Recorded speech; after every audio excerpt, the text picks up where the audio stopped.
Touchdown! Kansas City! McCole Hardman with the catch on the right side. A 3-yard touchdown pass in overtime. Kansas City wins the game 25-22. And the Chiefs Kingdom has started its own history. Back-to-back Super Bowl champion. And it is the Kansas City Chiefs, champions of Super Bowl 58. Welcome to M&M Sports Podcast number 44. Today, we're going to talk some Royals, of course, a little college football, and some Husker recruiting news as well, Brian. Yeah, it's things have slowed down a little bit in the sports world for us, Eric, but it never comes to a complete stop. Right. The boys are heating up, at least. 5-2 in the month of July, coming off a 4-3 road trip and winning their opener of that 6-game homestand last night, where they hit 4 home runs last night, and they happened to have 4 home runs at home in the entire month of June. Your thoughts on that? Oh, my God. How's that for a stat? That is a stat that blows my mind. That is, well, it's ridiculous is what it is. Isn't that something? I mean, that's utterly ridiculous. I wish I could put my finger on what has changed, but right. I mean, we are hitting the ball better. You know, it's crazy when you get the ball in the air, good things can happen. Yeah, when you pound that baby into the ground all the time, hard to hit one out doing that. It's very hard for sure. Get that ball in the air, get that baby elevated, and let Mother Nature work on it right now. Because we know this time of year that heat and humidity obviously helps as far as the ball carrying. Yeah, and if our guys are hitting it out of Kaufman, I mean, there's very few parks that they wouldn't be hitting it out of. Right. We've talked about it many times. Kaufman is not a hitter's ballpark. It is not a Yankee Stadium. It is not a Fenway. So when a guy hits one out at the K, you know he's hit the ball. Sure. He's earned it. And like I said, just try to pick out a pitch that you can elevate. Yeah. I know, easy for me to sit here and say that, but yes, especially like I said this time of year, let the heat and humidity carry that ball. Yeah, and it's not like these guys don't have it in them. Sure. It's not like Witt Jr. can't hit home runs or Vinny or even the 35-year-old Sal. I mean, sure. I've been on him a lot this year. I mean, it's not a matter, obviously, of disliking the guy. We all love Sal. Yeah. It's just we know he's a little stubborn when it comes to wanting to play every day. Yeah. But now we look like the idiots, and he and they look smart because him, Vinny, and Bobby are all running hot right now all at the same time. They are. And that's it. As much as I want to complain about Sal, his numbers aren't that bad. I mean, rounding into form for sure. I'm going to go through some of them here after a while. But those 3 guys are really doing a lot of the heavy lifting right now. And when that happens, you know, all you need is another guy or two to jump in there and help them out a little bit. But then when they cool off, that's when other guys got to step up. No, you're right. And we haven't had those other guys step up very often. Right. We are still struggling to find a productive hitter in the outfield. We thought maybe the young rookie was going to fill that role. Mm-hmm. And eventually he will, but he's struggling right now. Right. He can't quite find his footing against Major League pitching. And, he'll get there. Yeah, I've got names right here. Nick Lofton, who had a nice game last night, 2 hits, including a home run, and really hit the ball hard every time. He needs to get going.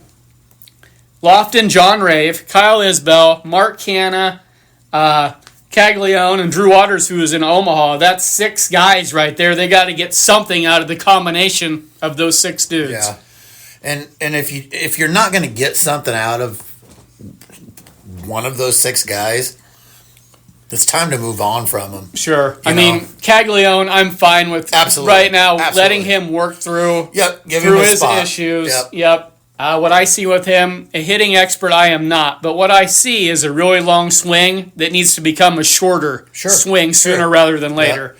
Shorter, a little quicker swing. Shorter and quicker through the zone would be fantastic. Yep. On to the positives. Bobby Witt Jr. on an 11-game hitting streak, got that average up to 296 right now. 30 doubles, 3 triples, and 13 home runs. He's really, like I said, rounding into form. 52 RBIs as well. Yeah. So. I looked earlier, Eric. I just have a couple things. In the AL, he's currently first with doubles. Yes. He is second in stolen bases. 24, which he had 31 all of last year. He's already sitting at 24. So he's looking good there. We've talked. He's hitting the ball better. His batting average has even crept up. He's 11th in the AL in batting average right now. So as much as we want to maybe say he's having an off year, he's still extremely productive. It's just last year he was having an MVP type of year. It's because of last year and that standard that those expectations are there. Yeah. So, I don't expect this guy to hit 332 like he did last year. But if we can see that average creep up to that and hold steady around that 300, 305 mark, everything else is coming. That's right. His power's picking up. We have nothing to worry about with this guy. Right. And Vinny, right now he's at 271 with 15 home runs and 12 doubles. He's coming on strong. Sal, 24 doubles, 11 homers. That average is creeping up a little bit, 238. But he's hitting for some extra base pop for sure. And Miguel Garcia's been, the most consistent, steady one of the group, hanging right in there with the 306 average, 23 doubles, 3 triples, and 8 home runs. So let's keep those 4 guys going and get another guy or two to join in there and help them out a little bit. Biggest snub for the Royals from the All-Star game. Are you going with Garcia? Well, I was going to go through that a little bit. Okay. Garcia for sure, but I'm going to get into some pitchers here to where you could literally pick, we'll say a couple out of 4 different guys. Sure. Part of the problem is, let's just tell it like it is, every team gets a representative, so that is going to leave some guys out on every team. It is, and because of that one representative, for probably 15 years, the Royals had one guy make it back in the day. Right. So I'm not gonna completely go off on this, but you do leave deserving players. Therein lies the issue. Absolutely, for sure. And yes, to answer your question, Miguel Garcia is most deserving for sure. But I have some other guys that are more than worthy. Chris Bubich is on the team, and rightly so. Yes. 2.36 ERA, 7-6 overall record, 107 strikeouts, 32 walks, and just a great story. It was just a year ago after Tommy John surgery. He got activated on July 6th of last year. So what a turnaround for that dude. Like I said, a great story and just a year time span to do what he's done. And that 7-6 record, if he would have any run support, he would easily have double-digit wins right now. That's why I always, with every team, every pitcher, ERA is what means the most to me. Absolutely. That's what they can control. A pitcher can't really control their win-loss record as much as they can their earned run average. Exactly. Yep. Other guys, Noah Cameron last night, a career high, 109 pitches, 7 innings pitched, 2 earned runs, 7 strikeouts, 1 walk, and currently has an ERA of 2.56. Yeah, this kid, nothing not to like about that. This kid's another one who has suffered at the hands of our offense, but controlling what he can. If there was an all-rookie team, he would be on it, because each week he has gone out and he gives you those 5, 6 innings, 7 innings, and he is just consistent, Eric. Right. The kid's been fantastic. But yes, theoretically, he could be in the conversation. Sure, I agree. With his ERA and what he's done this year. And last but not least, Seth Lugo has been on a freaking roll lately. Over his last 5 games, Brian, he's given up a grand total of 3 earned runs over his last 5 starts to lower his ERA to 2.65. That's it's what we were hoping to get from Lugo, but all those guys, based on numbers, yes, I'm not saying they all got snubbed. I'm saying in theory, they could all be all-stars. They could be. I mean, what makes Bubic, you know what I'm saying? Yeah. His ERA is the best Yeah. of the three, but not by Not much. by much. Right. And I'd throw one more in while you're naming pitchers. I would throw in a closer. Or closer that Yeah. I believe leads baseball or was tied in saves Yeah. with an ERA just over 2. And he's looking at he's on pace to where he could break the club record. That would be for Carlos saves. Estevez. Yeah. You know that he's What a season. what a great pickup that was. Right. So I would argue that he even would be on a short list of, Sure he of would. players. So Nothing not to like about what that guy's done. One of the best years of his career at Yeah. age 32. I mean, he's been huge for the Royals. and it's what's hard is he's having the best year of his career, and as much as all that's great, it's hard to not get that nod to the All-Star game. Right. Knowing that you've done everything you can do and you still didn't get called out. That's just the way it is sometimes. Sure. But you take a guy like Miguel Garcia, if he was playing in the Eastern Division in the AL, he'd be on the All-Star team. I'm going to just say it. It's the Royals historically have not gotten. Are you saying they the get over? respect. Are you saying they get overlooked from time to time? Absolutely. And again, I'll say it. He's hitting where half of his games are played at home in a ballpark that's harder to hit in than some of these others. Sure. So you gotta. It infuriates me sometimes when these guys from the bigger teams get the nod. But hey, he'll get there. He's going to get that one of these years. Yeah. I guarantee it. Keep him striving for more. is what we're Absolutely. hoping Stay for. hungry. Right. Okay. When we're on this this Sal talk that we're on right now, I thought I'd throw out some career numbers because we know this guy, could very well make the Hall of Fame for sure. He's got a shot. His Sure. home run numbers right now stand at 284. He's closing in on that 300 home run mark, and he's also closing in on the franchise record mark of one George Brett and his 317 home runs. I would love to see him. I don't know how much gas he's got left in the tank. It's going to take minimum of one more season Right. to get there. More than likely 2. Sure. But I think if he could accept a different role on the team, I do think those numbers are reachable. I do. Yeah. And I'd love to see if it. he can just keep going like he's going right now. I mean, to a certain Sure. extent, Sure. he's not going to stay this Sure. hot, but just kind of be steady throughout the rest of this Yep. year, that would help a lot. It would. Absolutely. For sure. And I do think, playing some first base and DH absolutely helps. It does. But yeah. a day off here and there, I do think in the long run Wouldn't hurt. helps as well. Wouldn't hurt. Yep. Anyway, he's on track to be in Cooperstown when it's all said and done for sure.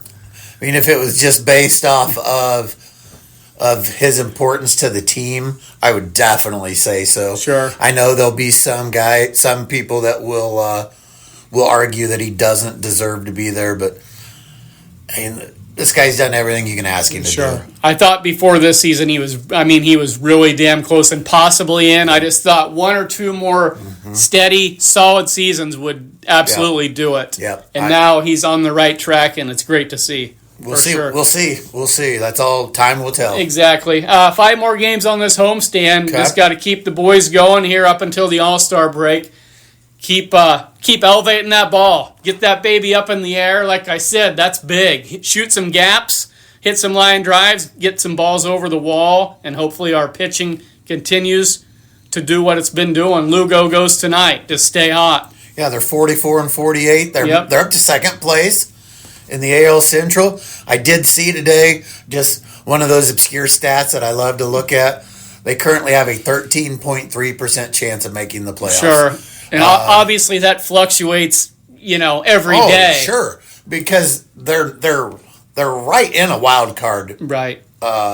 race. I think they're 5 games, roughly 5.5 out of the wild Yep. card.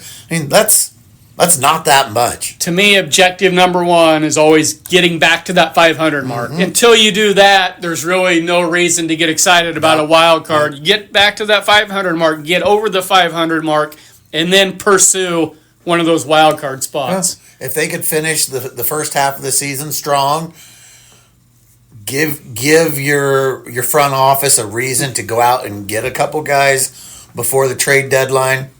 See where we're at. Sure, it's sure a lot more fun to watch, as you know, when they're clicking on offense. Absolutely. Okay, Eric. Husker football news. It hasn't been near the week that we had last week on the recruiting front. That would have been asking a lot, probably. Yeah, it would have been fantastic. Don't get me wrong, but there's a couple guys here in the last couple days that did make announcements that the Nebraska coaches were probably holding out hope for, but I think they had a pretty good idea they weren't getting these guys. Okay. A couple of defensive backs. One was Devin Jackson, who committed to Oregon. The other one was an in-state kid, Darian Jones. He committed to Iowa. At first, people look at this and they're thinking, again, we can't sign these in-state kids, but I don't think this is a big loss. This kid's a 3-star out of Omaha. I mean, again, our roster, we need to be filling those spots with 4-star players. We've had pretty good luck so far. Yeah, it's always great to get a local kid, but I just don't think it's a huge loss. You got to be able to roll with the punches a little bit when you miss out on one here or there. You're not going to get them all. Right.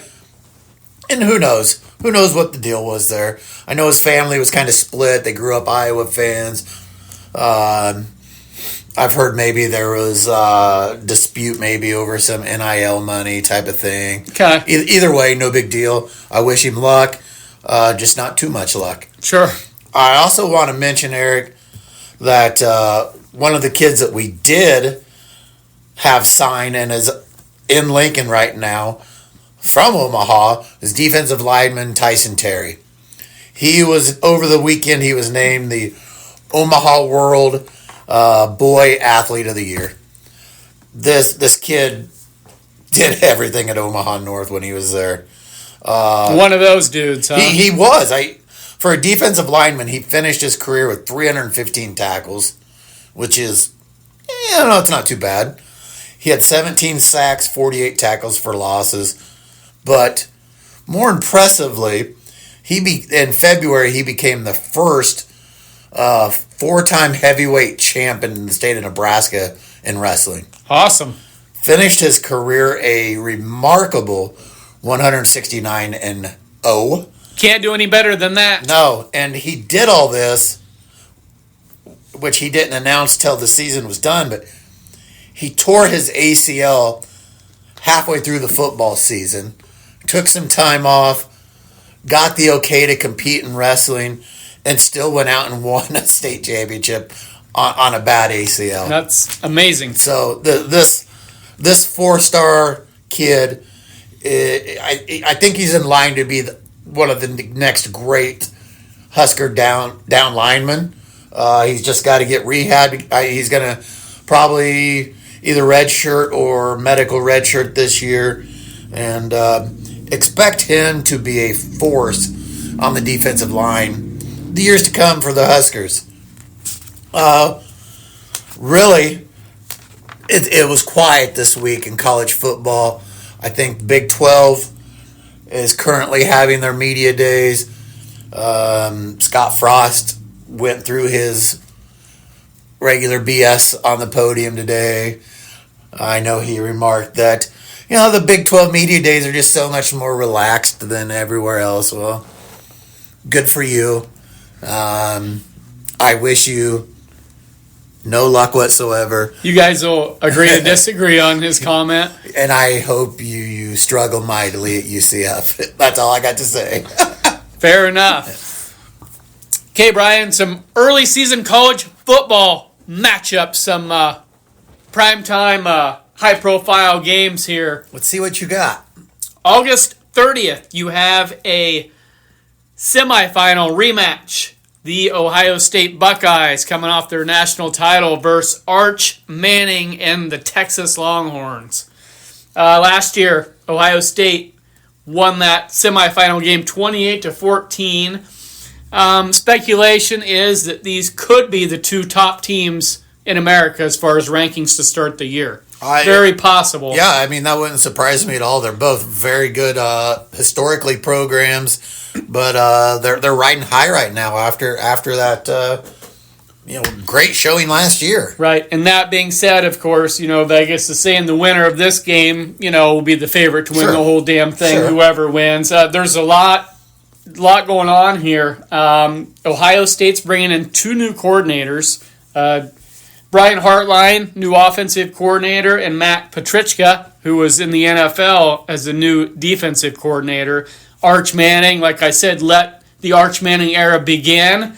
And Ohio State is bringing in quarterback Julian Sayin, transfer from Bama, that was with Ohio State and played a little bit throughout the course of last year, but just a little bit. So two young, up-and-coming quarterbacks, to say the least. I feel like we've been waiting for this Arch Manning moment for a long time. The Arch Manning era to begin. Yeah.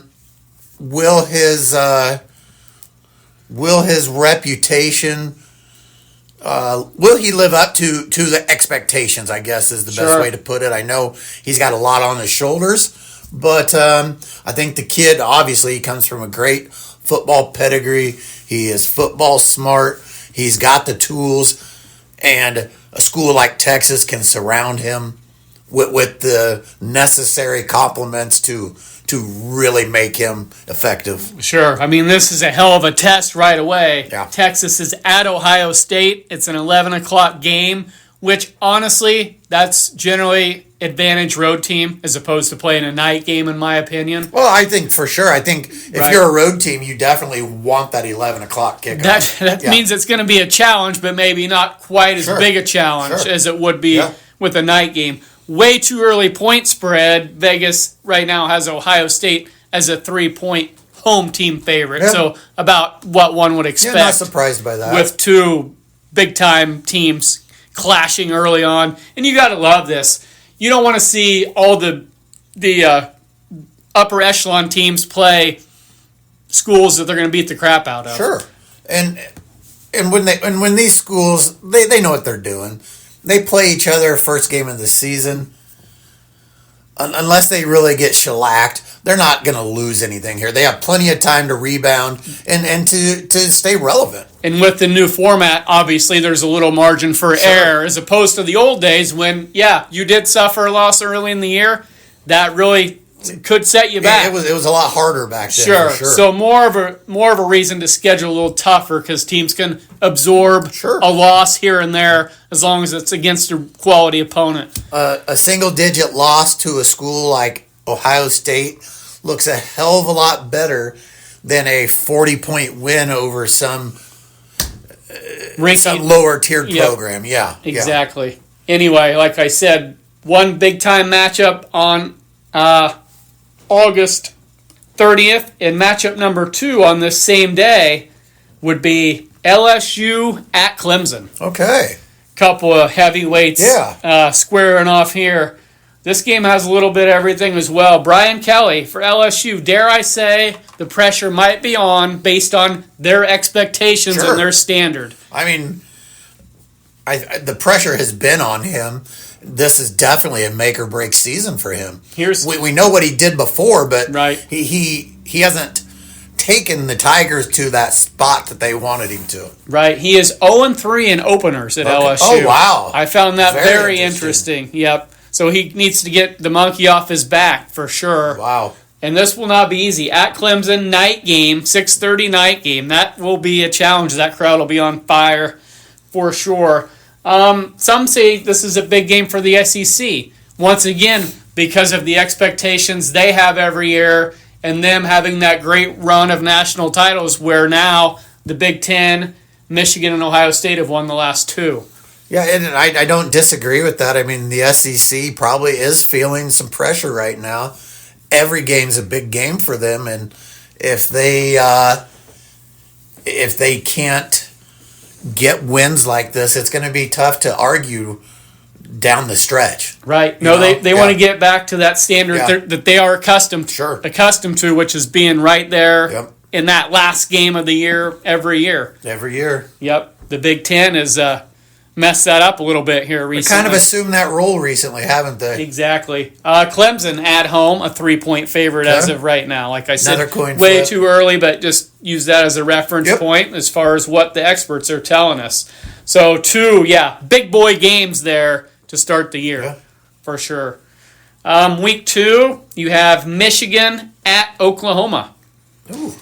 Sherrod Moore last year taking over for Jim Harbaugh. Big shoes to fill, obviously. An 8-5 campaign, so the fans from Michigan will be hoping for a little better this year, I'm sure. Sure, those Wolverine fans are never happy, but you're gonna see some marked improvement this year. Right. They're not going to be a national title contender, but they will be a solid football team. And Brent Venables, I think he's a solid coach, but once again, expectations high at Oklahoma, so pressure is on a little bit to at least improve on, last season. He's another one that's been around for a long time. He's won a lot of games, but he just can't ever seem to quite get over that hump to really get that signature win. Sure. And then, we'll just go through Notre Dame's schedule. This I find very interesting. Okay. In the past, Notre Dame, I believe, has gotten criticized for playing a soft schedule at times, and I would say rightly so on occasion, for sure. This year, check this out. First game of the year, they're at Hard Rock Stadium in Miami to take on the Canes, and I'm going to break that down in just a second. But after that, they host Texas A&M in a rematch of a game last year. A little later on, Purdue at Notre Dame, but then Notre Dame goes to Arkansas to tangle with the Razorbacks. Boise State comes to Notre Dame, and then later on in the season, Notre Dame hosts USC. That's a pretty tough slate when you consider Miami, A&M, Arkansas, Boise State, and USC. I'd say they're stepping up their game a little bit as far as scheduling goes this season. Yeah, I mean, none of those games are going to be easy. It's great to see that, though. I do. I love to see these teams scheduling better games. I think it's just good for the sport, Eric. Right. I really do. And this game's against Miami is kind of considered a rivalry renewed is what it's being called. These teams, they don't like each other. Notre Dame holds an advantage of 18-7-1 all time. This game will be at Miami, like I said, Hard Rock Stadium in Miami. I think it's a night game as well. So that'll be a tough challenge for Notre Dame right off the bat. Miami always loaded with plenty of talent. They are, for absolutely. Sure. And then that game at A&M last year, at Notre Dame this year. Last year, Notre Dame went to A&M and won that 23-13. So now they get to host this time around. But A&M SEC team be loaded, ready to go. That should be a fun matchup as well. And that would be in week 3. As a fan, again, these are games I love to see scheduled.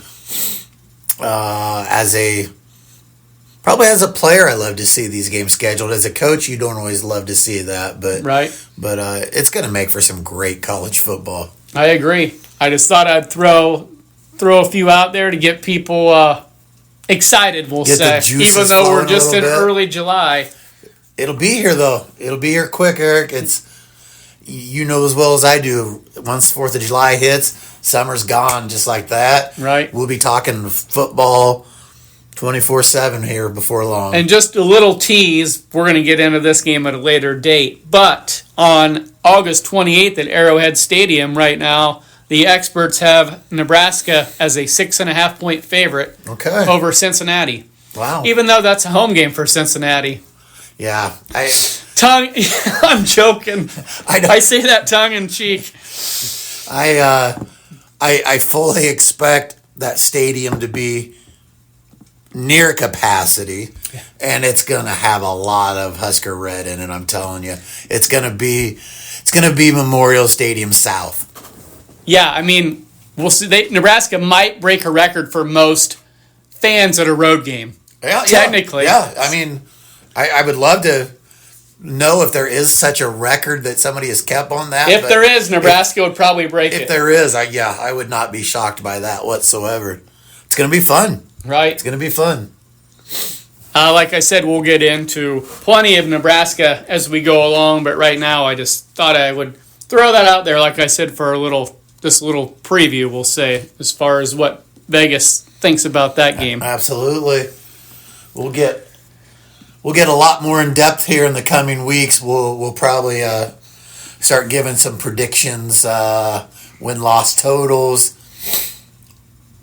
get zeroed in on some single games, and we'll do the same with the NFL. That's right around the corner, and man, college football, the NFL are both just going to be fun this year, Eric. There's a lot of parity. It's going to be a good time. A lot of parity, a lot of optimism. There you go. For sure for local teams, we'll say. I believe I've exhausted everything that I can talk about for this week. Let's hope our Royals keep moving forward. I think we've got a good thing going right now, and let's see if Lugo can go out and have another good game tonight. Keep us moving in the right direction. Yep. Hopefully we got some good recruiting news to talk about next week, and we'll dig into maybe some more. We'll see what happens here. Maybe we'll have some more NFL news to talk about too. Yeah, we'll try and mix it up. As far as the Royals, 2 more with Pittsburgh. Then they host the Mets for 3. And then coming out of the break, they go to Miami to take on the Marlins for 3. So, needless to say, a very important stretch coming up for J.J. Piccolo and the Royals' upper echelon, the brass, as far as which direction they would like to go. As far as, do we bring guys in? Do we trade guys? Do we try to do both like Detroit did last year? A lot of those questions, Eric, will be answered in the next 10 to 14 days for sure. We'll know. Yep. Again, we always want to thank our listeners. We appreciate you guys taking the time to ride along with us. As always, share it with your friends. Hit that subscribe button and catch us again next week. You bet.